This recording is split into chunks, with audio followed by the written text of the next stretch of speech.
Certains disent que nous sommes en partie le produit de notre passé, mais avec Jésus, nous ne sommes jamais prisonniers de notre passé. Nous allons guérir de la colère dans un instant.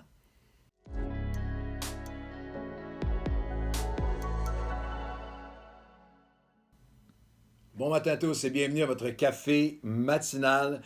J'aime ces citations boost de A.W. Tozer. Je vous en donne une autre.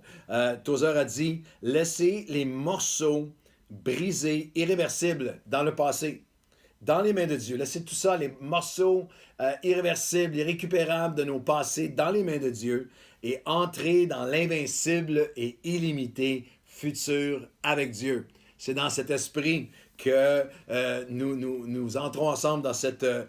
continuons ensemble ce cheminement, ce pèlerinage ensemble dans comment guérir de la colère. On va regarder à différents aspects de cette guérison de la colère envers les autres, bien sûr. Mais il y a aussi, on souffre aussi de la colère envers nous-mêmes, de la colère envers Dieu, de la colère envers les autorités, envers ceux qui nous dirigent, autorités qu'elles soient familiales, parentales. En ce moment, en cette année de pandémie, il y a une colère qui gronde face à toute forme, à différentes formes d'autorité, les lois sanitaires et autres. Comment renverser la colère? Comment être transformé et ne pas être conformé à ce siècle présent, qui est un siècle de colère. Et quelle que soit l'époque dans laquelle nous vivons, et quel que soit ce qui a été notre autrefois, notre passé, familial, émotionnel, notre tempérament, nos expériences, nos traumatismes, ce qui nous a façonné peut-être vers la colère, la parole de Dieu nous appelle continuellement à revêtir l'homme nouveau. Et si on regarde ensemble à Colossiens, un texte magnifique, on va passer les prochains deux cafés matinaux dans Colossiens chapitre 3, où il dit oui à toutes ces choses dans lesquelles vous marchiez autrefois, Colossiens 3 et le verset 7. Vous marchiez autrefois lorsque vous viviez dans le péché, mais maintenant, il y a le autrefois, mais il y a le maintenant. Maintenant, renoncez à toutes ces choses, à la colère. Renoncez à la colère. Et là, il y a la progression destructive qu'on a tous vécue et vue et commis et subi. Cette progression de renoncer à la colère, l'animosité, la méchanceté, la calomnie, les paroles déshonnêtes, déshonorantes et déshonnêtes, malhonnêtes, qui pourraient sortir de votre bouche. Tout ce que la colère peut provoquer en nous. Ne mentez pas les uns aux autres, vous étant dépouillés du vieil homme et de ses œuvres, mais ayant revêtu l'homme nouveau qui se renouvelle dans la connaissance selon l'image de Christ, selon l'image de celui qui l'a créé. Alors, il y a un autrefois, nous avons tous un autrefois, plusieurs d'entre nous, un autrefois de colère, mais maintenant, renoncer. Maintenant, il y a un acte de renoncer à la colère et tout ce qui en suit, la cruauté, méchanceté, calomnie, paroles déshonnêtes qui pourraient sortir de votre bouche. Appelez à ne pas nous mentir à nous-mêmes, à renoncer et à nous revêtir de l'homme nouveau. Comment est-ce qu'on fait ça?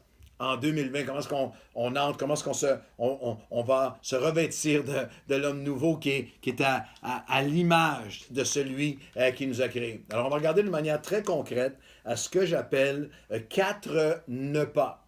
4 ne pas pour renverser la colère. 4 renoncements, 4 décisions, 4 choix au quotidien, 4 pratiques bibliques essentielles pour gérer nos colères, pour grandir à vaincre nos colères et même pour glorifier Dieu parce que par la transformation qu'il va nous avoir donnée face à la colère. Alors, le premier ne pas, c'est ne pas nourrir votre colère. Ne pas nourrir votre colère. Colossiens chapitre 3 et le verset 5, le même passage, il dit renoncez à la colère, revêtez-vous de l'homme nouveau. Comment? Il y a un premier ne pas. Le verset 3 de Colossiens 3, faites donc mourir les membres. Il ne faut pas nourrir, il faut faire mourir. Faites donc mourir les membres qui sont sur la terre, impudicité, impureté, passion, mauvais désir, cupidité, idolâtrie. Et remarquez qu'il y a une liste de ce que plusieurs chrétiens évangéliques considèrent les gros péchés, mais dans le même souffle, renoncer à la colère. faites mourir les œuvres de cette terre. Il y a une dimension, littéralement, dans le combat de la colère, nous avons le choix de ce que nous allons nourrir dans notre vie. En ce moment, nous vivons dans une époque où les gens nourrissent leur colère. La nourrissent, entre autres, en ligne. La nourrissent sur des sites, sur des chats. La nourrissent, sur des sites qui alimentent une colère qui est ambiante. C'est fascinant de lire un proverbe comme le proverbe 14, des versets 14 à 17, qui aurait pu être écrit en pensant. C'est sûr que l'auteur des proverbes n'avait aucune idée du monde dans lequel on vit aujourd'hui avec les médias sociaux. Mais écoutez le conseil. Celui dont le cœur, proverbe 14, versets 14 à 17, celui dont le cœur s'égare ne se nourrit que de ses propres voix. Alors, littéralement, c'est ce que des millions de personnes font en ce moment. Se nourrissent seulement, écoutent leur station de télé, leur poste, leur site web, leurs amis, leur gang, leur façon de penser, se nourrissent seulement de ce qu'ils croient tout ce qu'on lui dit. Ils croient tout ce qu'on lui dit. On n'aurait pas ajouté en ligne. Mais l'homme prudent fait attention à ce qu'il écoute. Le sage a de la retenue. Il se détourne de ce qui lui fait du mal. Il choisit avec quoi il va se nourrir spirituellement. Celui qui est prompt à la colère fait des folies. Sa colère le remplit de pensées de méchanceté et alimente et attise sa haine. Alors, il y a plusieurs introspections importantes pour celui qui cherche sincèrement à vaincre la colère. Et une de ces introspections, c'est avec quoi est-ce que je nourris ma colère? Qu'est-ce que je vais nourrir et qu'est-ce que je vais choisir de nourrir dans ma vie? Il y a plusieurs années, j'étais aux États-Unis, dans un coin qui est comme un film, dans le Kentucky, une église évangélique de cow-boys. Croyez-moi, de cow-boys. Je suis arrivé dans l'église, tout le monde, la musique était avec des banjos et tout le monde avait, littéralement, les gens sur l'estrade conduisaient la louange, des gens qui aimaient le Seigneur de tout leur cœur, mais conduisaient la louange avec des chapeaux, littéralement, chapeaux de cow-boy, les grosses ceintures, tout le kit. Et à un moment donné, il y a un homme, parce que c'était la mode à l'époque, ils ont dit maintenant, on va avoir le testimony time. Alors, c'est le temps des témoignages. Et il y a un monsieur qui s'est levé, et je ne l'ai jamais oublié, j'étais un tout jeune homme, gros gaillard avec tout rougeau avec son chapeau, et il a raconté comment Dieu l'avait transformé et comment, à une autre époque, il était un passeur, un homme violent, un homme, entre autres, qui avait fait fortune, beaucoup d'argent à faire des combats de chiens, si vous pouvez imaginer, des combats de pitbull.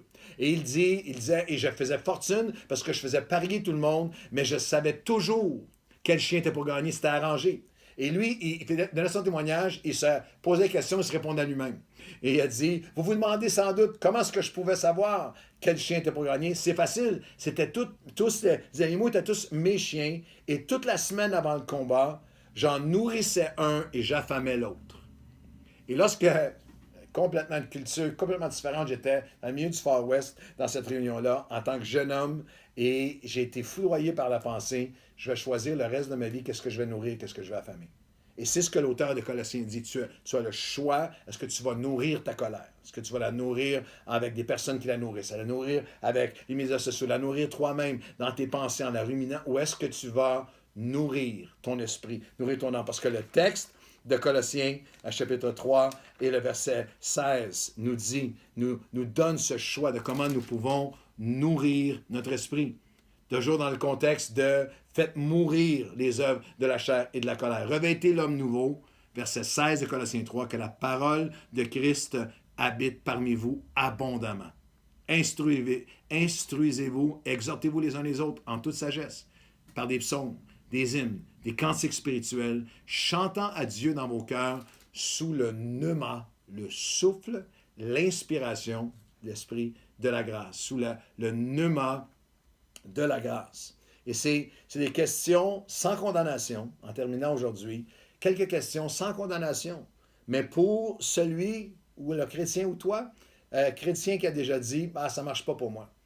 Le christianisme ne marche pas pour moi. Je connais Dieu, et pourtant, moi ma colère, je ne suis pas capable de... Ça ne fonctionne pas pour moi. Non. Ce qui ne fonctionne pas, c'est cette supercherie et pâle imitation du christianisme où tu vas à l'église 2-3 fois par mois en écoutant à peine, ou en ce moment, tu pognes une réunion en ligne quand tu peux, mais que le reste de la semaine, tu nourris ta chair, tu nourris ta colère, tu nourris la sensualité, tu nourris, tu te poses ces questions. Le texte ici nous pose quelques questions pour celui qui est sincère à vouloir renverser sa colère. Est-ce que la parole de Christ habite en moi abondamment? Juste de faire une comparaison. Le temps que je passe à me nourrir de la parole de Dieu versus Netflix, versus le reste. Est-ce que je suis ouvert à être instruit spirituellement? Est-ce que j'ai choisi, non, d'être insulté, d'être indigné et d'être isolé? Ou est-ce que je laisse? Est-ce que je laisse à quelqu'un accès à ma vie? Est-ce que je fais de la place dans ma vie à des gens qui m'aiment assez pour m'exhorter, c'est pour ça que le texte dit, vous allez avoir la parole qui agit en vous abondamment. Il y a une instruction. Es-tu prêt à être instruit, à apprendre comment gérer ta colère? Es-tu prêt à les uns les autres, à vous exhorter en toute sagesse? Es-tu prêt à être dans un groupe Zoom à Nouvelle Vie? Es-tu prêt à avoir des amis autour de toi qui ne nourrissent pas ta colère? Es-tu prêt peut-être à faire des choix? Le proverbe 22, 24, 25, ne fréquente pas l'homme de colère. Ne va pas avec l'homme de colère, de peur que tu ne t'habitues à ses sentiers et qu'il ne devienne un piège pour ton âme. C'est une de mes plus grandes tristesses pastorales dans toutes mes années de ministère, de voir des gens qui aimaient Dieu, marchaient avec Dieu, et tout à coup, à travers une amitié ou à travers une relation, ou même, j'ai vu, moi, le conjoint, l'époux qui devient colérique, qui devient amer, qui devient abaissant de l'œuvre de Dieu et de l'Église, et de voir des gens, à travers cette relation, cette fréquentation, à travers cette alimentation de leur colère, juste s'éloigner. Alors, il y a ces questions extraordinaires pour celui qui veut faire mourir la colère. Il doit nourrir son âme. Est-ce que la parole habite en moi abondamment? Est-ce que je suis ouvert à être instruit? Est-ce que je suis ouvert à apprendre comment la gérer? Est-ce que je fais de la place dans ma vie pour des personnes qui m'ont assez m'aimer pour me dire la vérité? Je termine avec ceci. La dernière question, est-ce que je suis intentionnel à donner régulièrement, à pourvoir dans ma vie des moments dans ma vie où je permets au souffle de la grâce de faire son œuvre en moi, le pneuma, le souffle de Dieu. Il y a des souffles de violence, de colère, d'amertume, de poings serrés partout autour de nous. Mais le texte nous parle de souffle. Laissez le souffle de la grâce, des psaumes, des hymnes, des cantiques spirituels, chantant à Dieu dans vos cœurs, sous l'inspiration de la grâce. Ce n'est pas du karaoké, c'est pas juste pour les âmes artistiques ou les âmes sensibles, c'est pas juste de la musique. Il y a quelque chose de puissant à la louange et à l'adoration. J'ai vécu ça 1000 fois dans ma vie, d'avoir des événements dans ma journée qui provoquaient colère en moi, et d'aller chercher dans la parole de Dieu, d'aller chercher dans du worship, d'aller chercher un apaisement, un souffle, un pneuma, un souffle d'apaisement et de grâce. Je pense à quelqu'un, en terminant aujourd'hui, qui est actif avec nous dans le worship, dans la Nouvelle Vie Worship, qui a vécu une période de sa vie où trahison, abandon, déchirement, toutes les raisons du monde d'avoir une colère tellement forte. C'était tellement injuste et mal, et la souffrance de son âme était telle, à peine la colère aurait pu la détruire, la consumer. Et je me souviens d'avoir parlé avec sa maman qui me disait que parfois c'était tellement terrible ce qu'elle avait vécu. Elle était enfermée dans sa chambre et sa mère prenait un lecteur CD, il le mettait sur le bord de la porte parce qu'elle ne voulait même pas voir sa mère, elle ne voulait pas voir personne. La colère est tellement forte, et de mettre le lecteur CD sur le bord de la porte avec du worship. Et c'était son choix. Elle aurait pu laisser la porte fermée, elle aurait pu, mais symboliquement, spirituellement, cette jeune femme a ouvert la porte, a laissé le souffle, le pneuma de la grâce faire son œuvre en elle et la libérer jour après jour de toute cette colère pour marcher dans l'œuvre de Dieu. Alors aujourd'hui, je vais terminer en vous disant, aujourd'hui, que la parole de Dieu soit abondante en vous. Que vous soyez ouverts à être instruits, à être encouragés, à être corrigés, à être exhortés par quelqu'un qui ne nourrit pas votre colère, mais qui nourrit votre âme. Et faites de la place pour le souffle, pour le pneuma de Dieu. Ne nourrissez pas votre colère, faisons-la mourir ensemble par le souffle de l'Esprit de Dieu. Bonne journée à tous, et à la prochaine pour la suite de notre combat, de notre victoire qui vient sur la colère.